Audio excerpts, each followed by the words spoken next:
My name's Sam Carter. If I haven't met you before, I'm Head of Clinical Planning and Outcomes. And this is going to be quite a short session, just very much targeted on the new Galaxy constants. So the background, as you know, Galaxy and Galaxy Toric were launched with the same suggested constants that we've launched with all our RayOne platform IOLs with. And in clinical practice, we were seeing slightly myopic outcomes versus target refraction, slightly varying with the different formula. The two main ones that we really looked at during the first in eye were Barrett and ray trace. With Barrett, we started to see a mean prediction error. So that's the difference between your target refraction and your actual refractive outcome of minus 0.2 diopters, and with ray trace, MPE was minus 0.1. So not a lot, but with a lens like Galaxy, every little counts. Even a slightly myopic refractive outcome can have a slightly detrimental effect on the unaided distance vision, and more so with a multifocal lens than with a monofocal. So after our initial analysis late last year with the first in eyes, we started to advise doctors to target first plus with Barrett and towards plus side with ray trace as well, as you'll have seen in the documents so far. So you should have hopefully all seen the product notice. Please let us know if you haven't and you weren't on that mailing list. And constant optimization has been done for all the most common formula and on 185 eyes with mostly 3-month follow-up and at minimum 1 month. Professor Barrett was very happy with the quality of the data, and he optimized personally for the Barrett LF because he has to do that himself. And IOLCon optimized for all the other formula that they can optimize for. So first thing to say, this is great news. This has come very early, within 3 months of official launch. This is a major win, and it's only a small change, but it really shows our optimization our commitment to optimizing patient outcomes. And so, yeah, should be approached with the doctors as excellent news, basically. A little bit about IOLcom.org. So you'll see they're mentioned a lot in the communications. They're an independent IOL constant optimization service. They're the successors to ULib, which many doctors still mention, but has long since stopped taking any new data.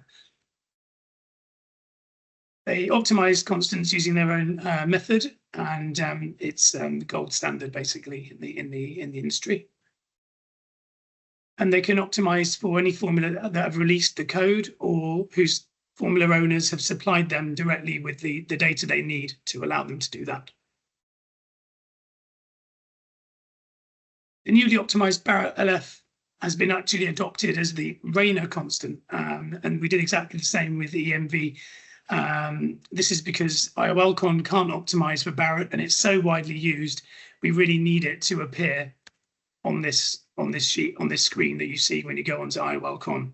So yeah, so it shows in the manufacturer constants, but it is next to and actually part of the optimized constants, as you see there. There are formula that don't have specifically optimized constants because they don't release the code that would allow that. Kane, Evo, and Pearl are designed to accept the best available SRKT constant. And so that would be 118.42 now. That's the optimized SRKT that you can see. And Holiday 2, similar situation, but it takes the PACD constant, and that's been optimized for Hoffer Q to 5.16. So although it's not shown there, and it's not shown in our sheet either, it makes sense to use the same constant for Hoffer Q and for Holiday 2 as the best starting point. So the action required, all Galaxy users or potential users need to be informed of the optimization by discussion and the product notice itself. There may well be doctors who are happy with what they're doing right now, and that's fine.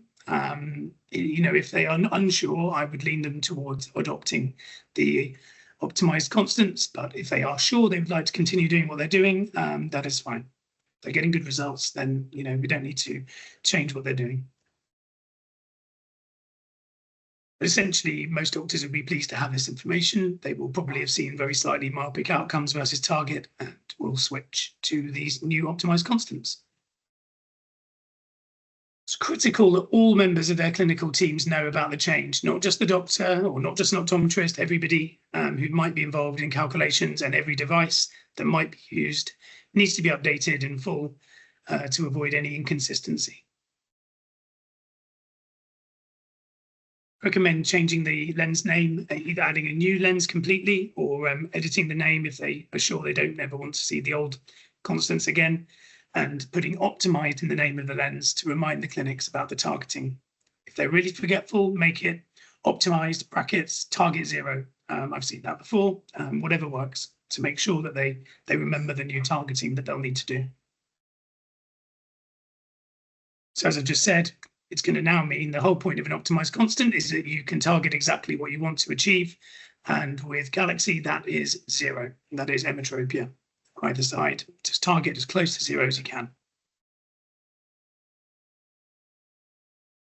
I mean, this point is in there still, but to be honest, very few doctors individually optimize their own constants. It is theoretically the gold standard, but realistically, the reason that most doctors don't do it is that very well optimized constants from a large data set from multiple users give such good results, and it doesn't really, it doesn't really provide added benefit generally to optimize further. The marketing materials have been updated, and they will show both the original and the optimized constants. So there's the IOL spec sheet, which you should have received with the notification, and you've got all the optimized constants there. As you can see, there's a not applicable by holiday 2. But the logical thing to do is to use the Hoffer-Q PACD constant.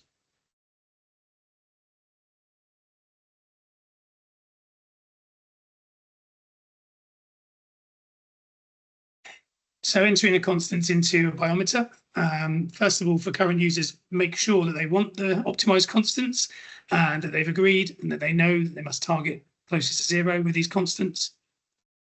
For new users, just enter the optimized constants. Please share with them the product notice so they understand where these constants are coming from. But it makes sense definitely for them to start with these constants and enter them all as shown here with this image on the right, which is Galaxy showing optimized in the name, and then all of the optimized constants. Whether or not you think they use all of the formula, just put them all in. You don't want a mixture of optimized and non-optimized constants, or you don't want the biometer to try and guess at the constants that you don't enter, because then it could come up with a completely incorrect number. So just enter them all as you see there. The manufacturer constant is not actually used at all in the calculation. It hasn't changed. 118.0 was always the official one for many years, which was a contact ultrasound estimation that makes no sense really now. 118.6 is on the box as the optical constant, so I would use that because that will make sense to the doctor when they see the box. Already mentioned this point and this one. And finally, very rarely, but some devices ask for the Barrett A constant, which is a little bit strange because really his constant is called the LF. But you'll see when you go onto Barrett that if you enter the LF, it directly converts that number to the Barrett A constant. That is only relevant for Barrett. That was optimized for Barrett and should only be used if you need to enter that number into a Pentacam AXL or potentially some other devices, but that's the only one I've been asked about.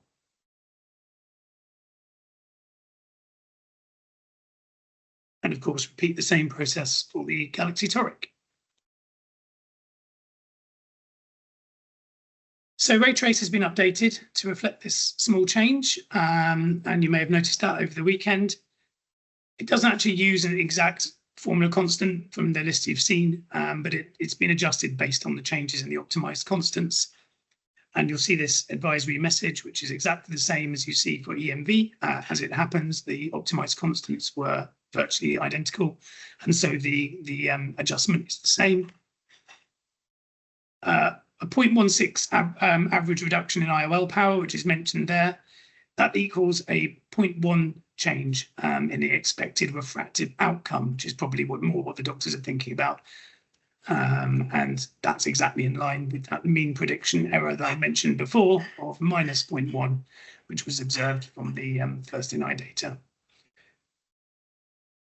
And so from now on, with ray trace, target close to 0, there isn't any option to use the previous constant, so they should just change their targeting.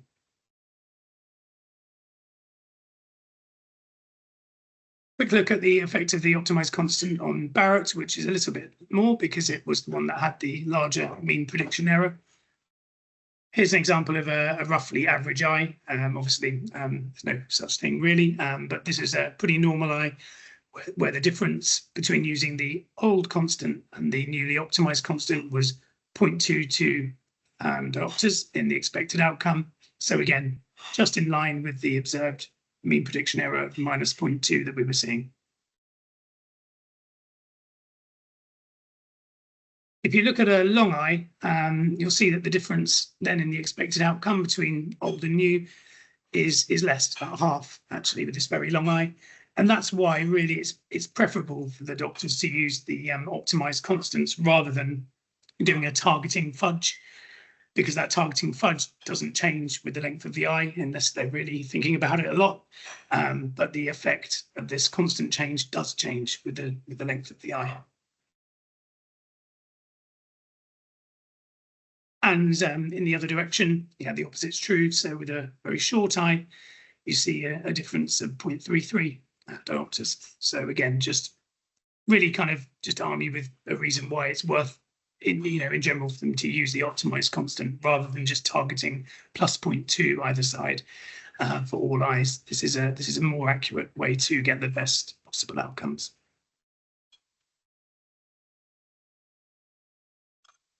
So summary, most doctors have been following our advice, I hope. Certainly the ones I've seen they've been targeting around plus 0.2 either side with the Barrett formula and plus 0.1 either side with ray trace. And it's been working well, but having optimized constants negates that difference I've just shown you with the different axial lengths. And so, to say it again, if they're using optimized constants or ray trace, they should target closest to 0 emetropia either side. If there is a really equivalent choice either side, I'd go with the plus to prioritize distance vision, which is generally the most critical and the one the doctor looks at the most.